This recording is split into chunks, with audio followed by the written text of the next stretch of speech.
So the year is drawing to a close, so we thought we'd do something a bit different on this episode of Founders Mentality, the CEO Sessions. All season long, we've been asking leaders a simple question.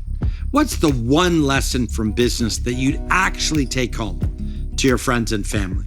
And the answers have been surprising, insightful, and often deeply personal. A few have been a bit scary, but we left those on the cutting room floor. And what's left, in our view, is a little holiday wreath of lessons for you to bring home. I'm Jimmy Allen, and this is the Founders Mentality, the CEO Sessions. We've got Sunny Verghese. He's Group CEO and co-founder of Olam, and I think his answer actually sums up what he's built his whole career on. I would say the learning, first differentiate before you scale. So how does that translate to a child? What do you then say to that kid?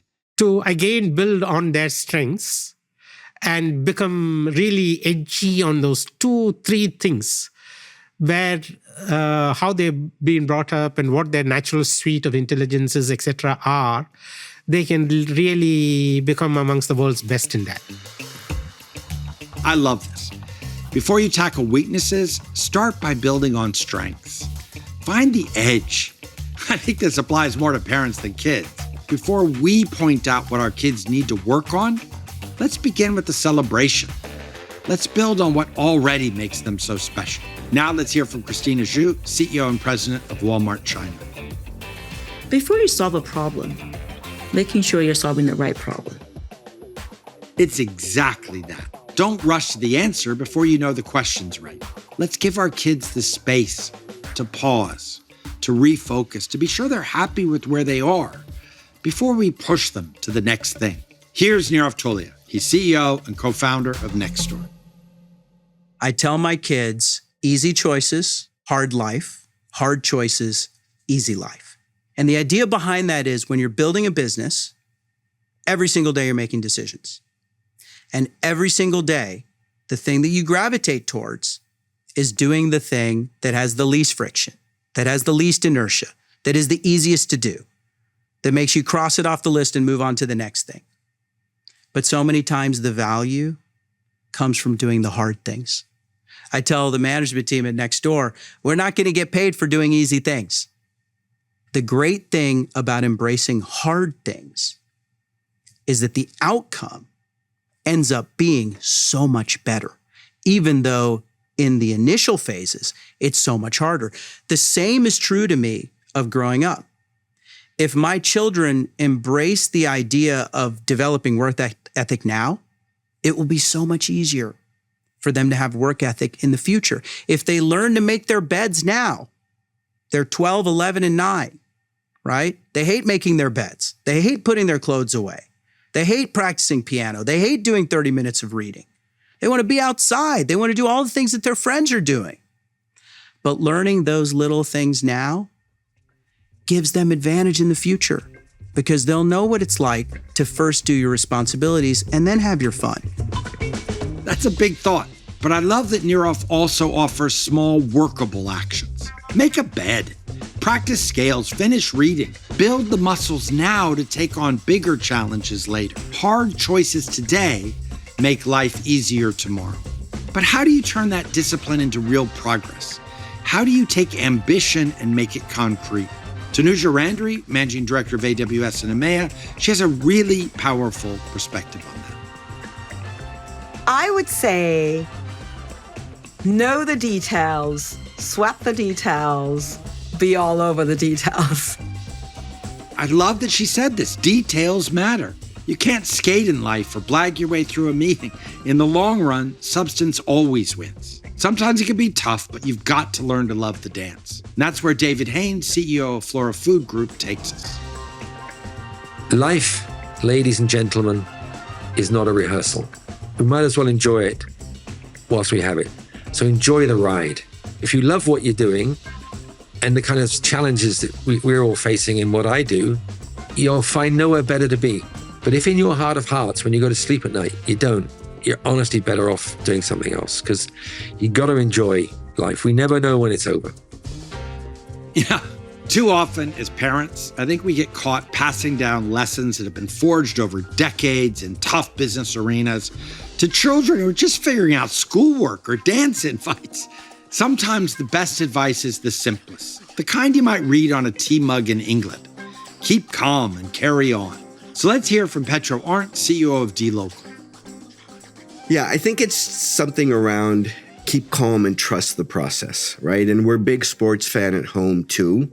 And I think I love them because I love them. But one thing that as I've gotten more interested in them and I've looked at the management of professional sports, there is no more result demanding business in the world. And yet you talk to all of the great coaches and they mostly boil down to trust the process because you don't control the result.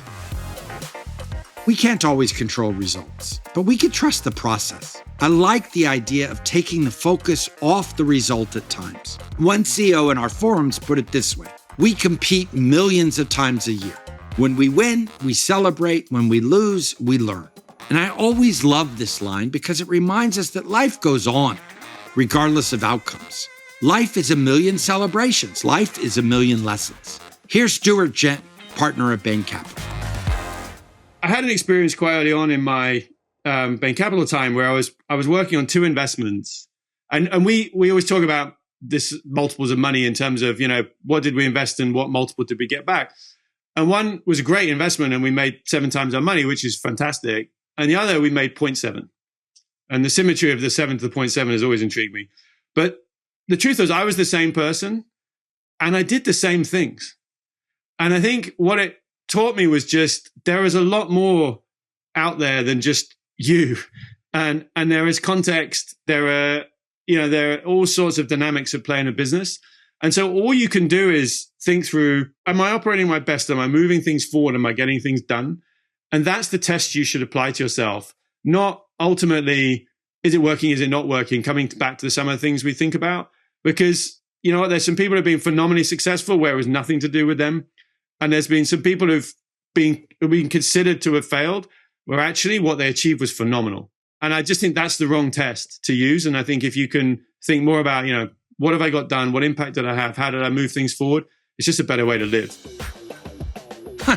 We win some, we lose some. What matters most is our growth, the lessons we take with us, and how we get better. And that raises a deeper question. What gives us the motivation to keep going? What makes us wake up each day ready to face new challenges in business and in life? Don Katz, founder of Audible, shared some really powerful wisdom on this. If I had to choose one thing, it would be that a life focused on artistic expression and building a huge company have more in common than you think. I love that. I have to follow up. What's the one thing they have in common? What's the one thing they have in common is that they basically drive from an extremely well-articulated vision of the possible that can be a goal that seems almost impossible, but you go for it. You know, beyond business, we should be encouraging our families and friends to dream big and love the journey. The lessons from our CEOs add up to a bigger story. Grow, be resilient, keep your mindset clear, trust the process, find joy, find meaning, and of course, stay grounded in the details. But it wasn't just our guests reflecting this season. Many of you, our listeners, shared your own lessons too. And here are some of our favorites. It's the things about authenticity and vulnerability that I've learned in business that I most take away to other aspects of my life. I found when I started out in business, I felt this need to perform in a certain way, to lead in a certain way in order for people to buy into the mission that we were all working towards.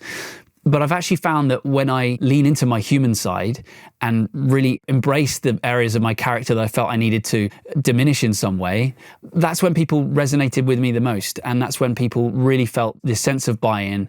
And it changed culture and it changed the way I was able to lead tremendously. And it's something that I say to my kids all the time. It's kind of corny advice to say to your kids, you know, just be who you are. But truly, I think it is something that has changed all of my relationships. And it's something that I want my kids to embody as well, is just leaning into who they truly are authentically as themselves. So something I've learned from founding and running my own business that I'm often telling my children about is that it's great and good to have a strong idea and really want to stick with it, but hold those feelings quite lightly. Allow influence to come in from avenues where you might be expecting it or not expecting it. Inspiration, feedback, to allow your idea to evolve, grow, or maybe completely change. Through feedback, new tech, and my audience growing with me, my core business idea evolved quite a lot. And being open to that and that change and evolution, it really helped me to grow.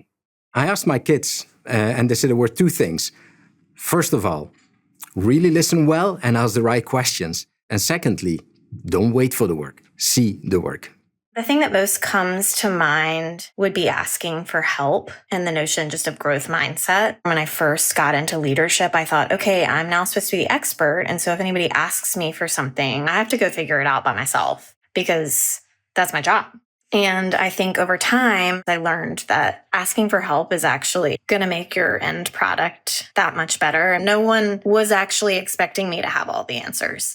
And that was a big lesson. So I try to bring that back to my kids. And when they're struggling with their multiplication facts or that math sheet that's really hard or whatever, usually math, I'm like, one, you can go ask for help. You can go ask your teacher for more help. There's nothing wrong with not understanding it. And also, you don't have to know all of the answers right now. It's school. You're there to learn. So you might not know it yet, but you will. And it's okay to not be perfect at everything. And so I think that's helped with, one, just building more of a growth mindset for them. And then two, just really helps with the homework battles. The first principle in our home is don't worry about things that are out of your control. The second principle, you never get in trouble for making mistakes. And the third principle, I expect nothing more than your best effort. Focus on what's in your control, learn from your mistakes without fear, and give your best, whatever the outcome. That's leadership at work and at home. You know, before I head home to spend time with friends and family, by the way, including our first grandchild, I've been reflecting on the many conversations I've had with CEOs. So here's the lesson I'm going to be taking home to friends and family. Bring energy to all you do because we love those that bring energy. We want them on our teams and we recommend them to others. And we hate energy vampires. So don't be one. As we end this, it's useful to be reminded that sometimes the most powerful wisdom is also the simplest. Aaron Powell, CEO of Pizza Hut, distilled it into just 3 words. Say thank you. Say thank you. It's that simple. So thank you. Thank you for listening and being part of this community. And I hope you take a moment this season to connect with those you love and maybe carry a few of these insights into your own life. Not too many, because no one likes that guy. And of course, we'll see you in the new year. And until then, stay curious,